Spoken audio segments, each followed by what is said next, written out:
The following program is classified G. It's suitable for all ages.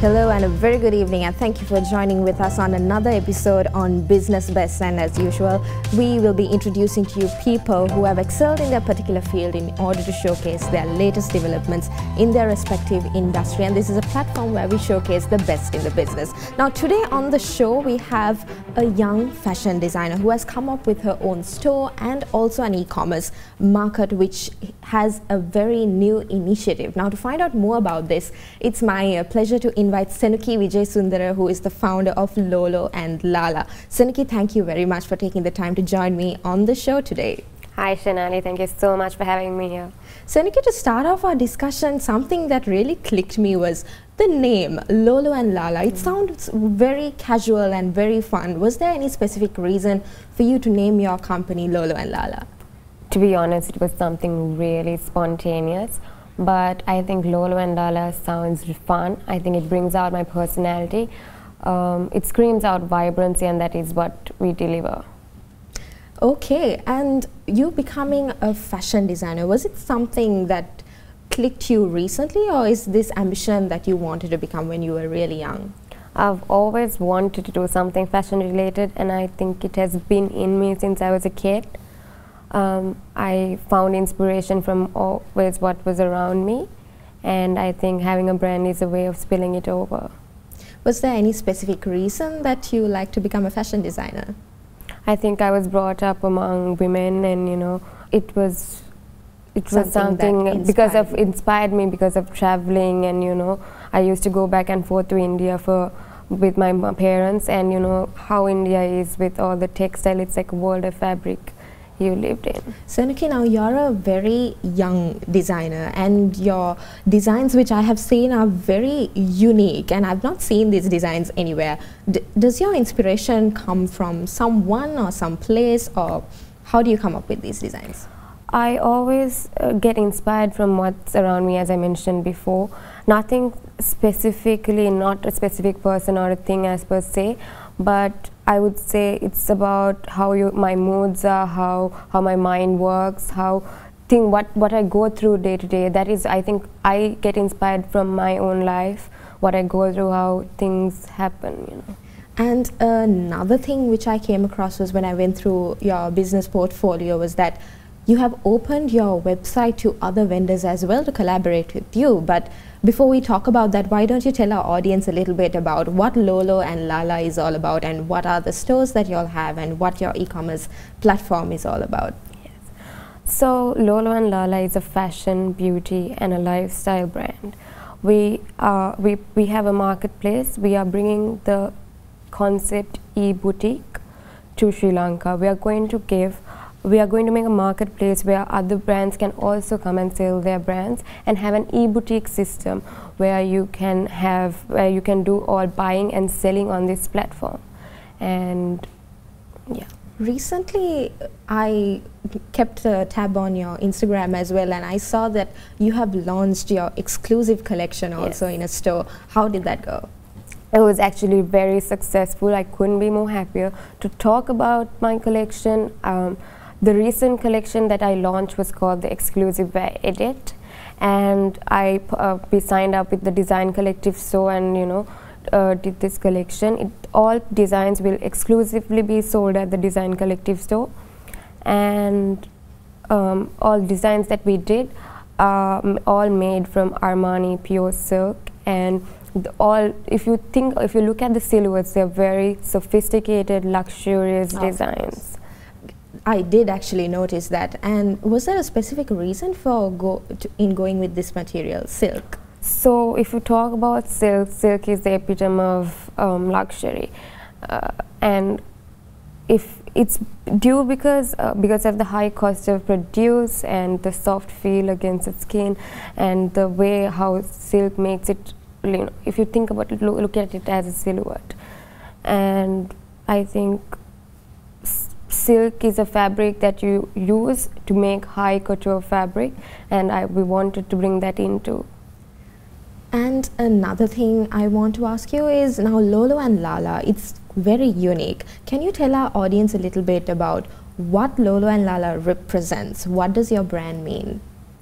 So it's, as I said, it's a fashion lifestyle brand, but the special thing about our brand is we do have a marketplace, and this marketplace will let other brands bring in their products and sell, as well as with the only special thing is the consistency, because now you see we have gone through a pandemic, we have gone through Easter attacks, we are currently going through a crisis, economic crisis, and an energy and fuel crisis. So when you take all of these as a whole, it's very difficult to get something up and going. So this Lolo and Lala allows you to have something consistent where you can just keep, where you will have the e-boutique system, and regardless of what is going through, things are going to continue and things are going to come. I believe that's also a competitive advantage as well. Very much. One thing I noticed was, like, people don't usually collaborate with their competitors, but you have opened your platform to other vendors as well, other startups as well. Why did you think that this was a good idea? Because as you can see, everyone is suffering because of how things are going on, and I think as a brand, my target is not only to develop as a whole, but also to develop as a whole, not only to develop as a brand, but also as a whole. How has it been going so far, the collaboration with other vendors? Actually, we haven't started it yet. The marketplace is still under construction. We will be collaborating probably next month onwards. And so if any brands who are willing to come up, please do. All right.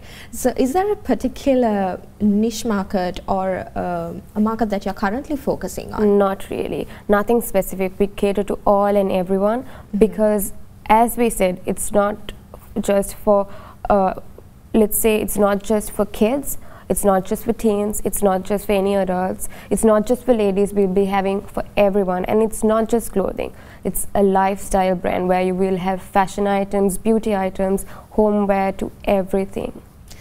Senuki, you recently started this business as well, and I think now because of the economic crisis we are facing, not just you but everybody has been affected. So as a startup, what was the biggest challenge you faced so far? If you are talking about the current crisis, if you say my biggest problem was, you can see with the dollar crisis going up, imports have been banned. Fabric is so expensive. All the prices are increasing day by day, and it's so difficult to get something done, because after you get all the fabric, workers can't come to work because they don't have food.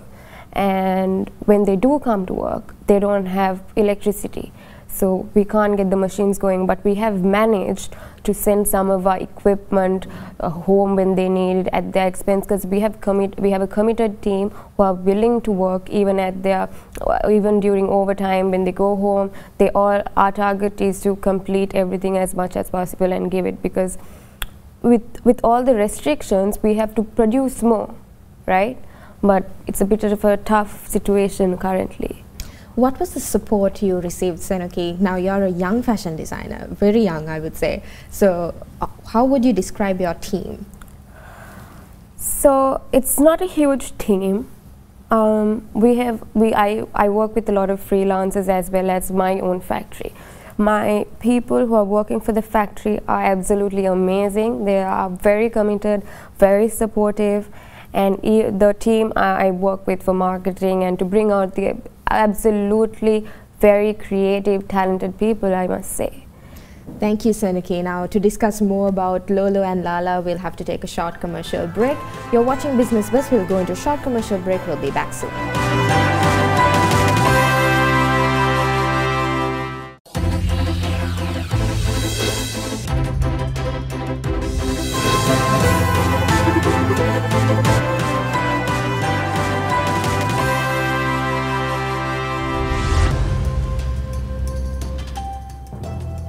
Welcome back to Business Best, and we are in discussion with Senuki Wijesundera, who is the founder of Lolo and Lala. And I think, Senuki, in the first segment, we discussed properly about what Lolo and Lala is all about, and you gave a very good introduction to your business as well.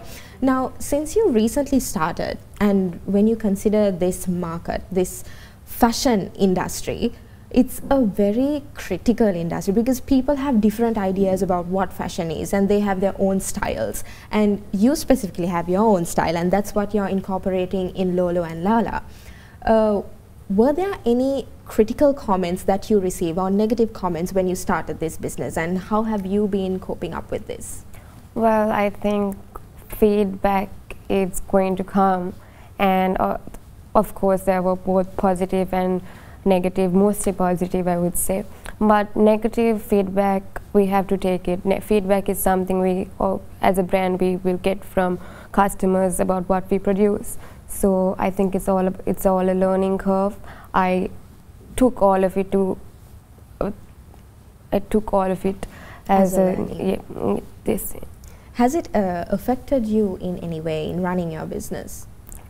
Well, it hasn't affected me. You have to know how to absorb everything, absorb it accordingly. You can't absorb all the negativity and you can't just fall back. We have to stand strong and deliver what we have to deliver somehow or another. Senuki, being a young girl, have you faced any challenges in doing businesses? Yes, of course. Most of the time, if a girl goes up to a table and sits down, most people don't take you seriously, but you know, it's something that you have to somehow go through, I think, because age doesn't define you, neither does your gender, and neither what you do. It's just who you are as a whole. You have to be pure to who you are, and you just have to do it. All right, now tell me something about the Sri Lankan economy. Where have you got your sales so far from? Is it just from Colombo, or have you received orders from other places as well? I am very glad to say I had people coming from suburban areas as well as from abroad as well, especially for our launch. And I was absolutely overwhelmed from the love and support I received. Didn't expect it, but I'm so thankful. I'd be nowhere near this if not for them. So your company is doing island-wide delivery Yes. at the moment. What's your next expansion step? Ideally, we are planning to do worldwide, but currently we are coming up with the e-marketplace where we are coming up, letting other brands collab, and we are building up a website where we are coming up with e-boutique system. So these e-boutiques, they can come and buy and sell, so that is what we are currently doing, but we are hoping to go worldwide.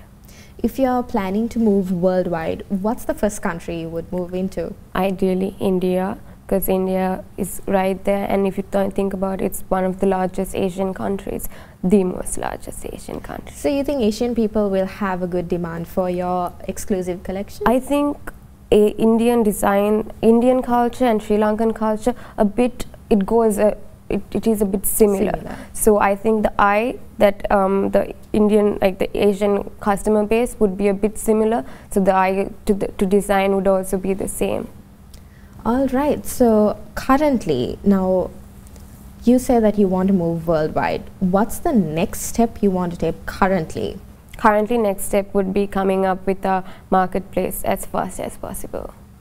Okay, and also when it comes to team discussions and the collaborating between teams, and when you talk about a fashion industry, there's a lot of people involved. It's not just the production process, it's not just the fabric that you're taking. You need seamstresses, you need the machinery, you need a location, you need models, you need cameramen, and so many other people to make this business a success. Now, being a young girl, how has this collaboration moved on? Have you had any difficulties with that? It is very tough. It is very tough, starting even from production to going that production part where you go source fabric. I went alone to PETA, sourced all my fabric, managed to find a factory. It was really tough coming up with the factory with all the tough times that are going through. And after we sourced our factory, we had to come up with all the designs, did the pattern grading and stitching, and after all that is done, bringing up all in a picture, because our brand is an online brand. So putting all that effort and putting it and combining it and putting it into a picture was really tough. But I had a wonderful team, I must say. It was a heavy and a long process, but we managed to do the shoot. And as you said, we also had a horse as a prop for our shoot, you know, because it's our first thing to show how grand it is. It was absolutely such an adventure, I would say. Currently, you all are providing island-wide delivery as well, right? Now, with this current economic situation, haven't you faced any drawbacks because of the petrol situation? We have signed up with a partner who are doing our deliveries, but customers are also very understanding. They understood our difficulty, because this is not something I'm doing personally, this is something as a whole our country is going through. So they are also very patient with whatever that's happening, but yeah, we're trying to meet deadlines. Whenever you have a fabric crisis, do you have like a backup plan? Currently, we have our own shop who is sourcing for us, so we have enough stock, but hopefully, let's hope something like that doesn't come across. I don't come across something of course. Now, last year also, I think Sri Lanka was affected by the COVID pandemic as well. Didn't it frighten you in any way? That it did. It was absolutely so frightening, because it's so tough to get something done here. Exactly. Right? Because even to sell something, the shops need to be open. From the launch date up to today, it was a very few number of days that the shop was open, and even for us to do business, because there's curfew almost every time, and when there's curfew, none of the workers can keep things going. But that is why we are moving into online, to make sure that none of this really affects our brand, because we need to keep going. Senuki, we are moving on to our last segment in our program as well. We are running out of time. So as my last question, why would anyone choose Lolo and Lala? Because it caters to everyone, because it is easy for someone, it's easily accessible. You can access it all the way from home, and we are making online shopping a bit safer by giving you the opportunity even to give us custom measurements and to make custom pieces. But not only that, we are doing custom alteration services. Let's say your piece is a bit bigger than or bigger in size, we can alter it to the sizing you want. So we are not making online shopping scary as you think. That is very comforting to hear, Senuki, because a lot of people are reluctant to go on online shopping because they are unsure, like what you see online is not what you get. So it's glad to hear that Lolo and Lala is doing something like this, and the initiative you have made to open your platform for other vendors also to collaborate with you. Senuki, I wish you all the very best with Lolo and Lala, and thank you again for taking the time. Thank you very much, Janali, for giving me the opportunity. And that was our program on Business Best this week. Join us again next week with another brand new business that would be interesting in you. And I'm Suzanne Shanali. Stay safe and have a good night.